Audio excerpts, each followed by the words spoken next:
એવી કઈ વસ્તુ છે કે જે આપણને આ ભર ગરમીમાં ધૂમધકતા તાપમાં ઠંડક પણ પહોંચાડી શકે છે, એનર્જી પણ આપી શકે છે અને એક આનંદનો અહેસાસ પણ કરાવી શકે છે, અને એ છે વરિયાળીનું શરબત।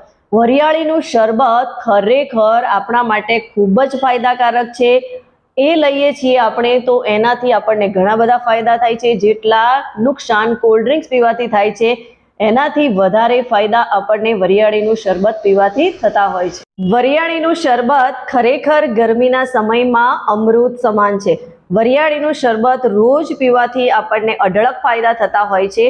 જેમ કે વરિયાળીનું શરબત આપણે પીએ છીએ તો એ આપણી બોડીને ઠંડક પહોંચાડવાનું કામ કરે છે, કેમ કે ઉનાળાના સમયની અંદર આપણને ગરમી લાગતી હોય છે, બોડી ડિહાઇડ્રેટ થતી હોય છે, એટલે બોડીનું ટેમ્પરેચર મેન્ટેન કરવા માટે વરિયાળીનું શરબત ખરેખર બહુ જ ઉપયોગી છે અને એ નેચરલી રીતે બોડીને કુલિંગ આપવાનું કામ કરે છે।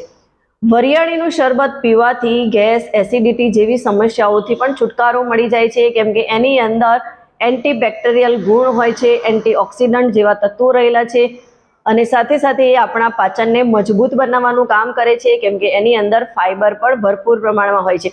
અને એટલા માટે જ ઇન્ડિયન કલ્ચરની અંદર રિવાજ છે કે જમ્યા પછી લોકો મુખવાસ ખાતા હોય છે અને એમાં પણ ખાસ કરીને વરિયાળીના મુખવાસનો ઉપયોગ કરતા હોય છે।